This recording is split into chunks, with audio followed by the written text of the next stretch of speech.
Wendell Corey was totally convincing playing drunk on screen. But unfortunately, the time came when, like Cleve says early in the film, he couldn't say another word without a drink. After playing supporting roles for 15 years, Corey's interest increasingly turned to politics. He served on the board of the Screen Actors Guild, was president of the Academy of Motion Picture Arts and Sciences between 1961 and 63, served on the Santa Monica City Council, and campaigned unsuccessfully for a Republican congressional seat. All the while, he dealt with a worsening addiction to alcohol, which finally killed him in 1968 at only 54 years of age. All in all, Corey's film career lasted only 20 years, but he left behind an indelible array of characters, mostly in crime dramas and thrillers. The file on Thelma Jordon would be director Robert Siodmak's last Hollywood noir. He returned to Europe to make The Crimson Pirate in 1951, and although the finished film was a rousing success, both artistically and financially, Siodmak was treated so miserably by star Burt Lancaster, who was also the producer, that he decided to abandon Hollywood. It was a sour end to a professional relationship that had begun in 1946 with The Killers, the picture that made Lancaster a star. Siodmak sold his house in Beverly Hills to James Mason, moved to Paris, and never made another picture in the States. He continued making movies in Europe for the next 16 years, many of which are still awaiting rediscovery and revival.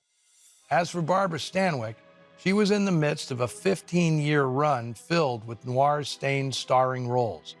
With a half-dozen noir classics already under her belt by 1950, she still had more ahead, films like No Man of Her Own, Witness to Murder, and Crime of Passion. Whether she was playing the victim or the vixen, Stanwyck always made flesh-and-blood women out of even the most sketchily written characters. Speaking of making the most of a character, that's what Stanley Ridges does with the role of defense attorney Kingsley Willis. His client consultation with Stanwyck is an acting masterclass, a scene of fantastically sinister understatement. Probably the best scene in the film. It's always amusing to see veteran actor Paul Kelly portraying an authority figure, whether it's a prosecuting attorney or a homicide detective. That's because Kelly was one of the few performers to have actually served time for killing someone. In 1927, he was convicted of manslaughter and sentenced up to 10 years in San Quentin. He'd beaten to death the husband of actress Dorothy Mackay, with whom he was having an affair. Mackay was also sentenced to prison for her role in the killing. While still in stir, she wrote a play about her experiences, which became the 1933 film Ladies They Talk About, in which Mackay was played by Barbara Stanwyck. Kelly served just over 2 years in prison and eventually resumed his acting career, which included the 1954 film Duffy of San Quentin, in which he played Clinton T. Duffy, the real-life warden of San Quentin from 1940 to 1952. Some of you probably recognized actress Casey Rogers, who played Cleve Marshall's secretary. Her most famous role was as Farley Granger's ill-fated wife in Strangers on a Train. She's billed in this film, as in Strangers, as Laura Elliott, a name she only had for the few years she was under contract to Paramount.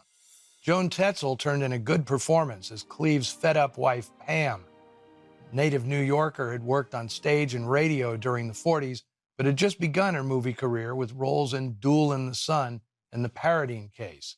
She'd be mostly known for her later stage work, highlighted by her portrayal of Nurse Ratched in the original 1963 Broadway production of One Flew Over the Cuckoo's Nest, opposite Kirk Douglas. Next week, I'll have a picture starring Barbara Stanwyck's main rival for the mantle, Queen of Noir. Joan Crawford stars with Sidney Greenstreet and Zachary Scott in Flamingo Road, directed by the great Michael Curtiz. In the meantime, let us know what you thought of today's film on the Noir Alley Facebook page or Twitter feed. Till next time, see you in the shadows.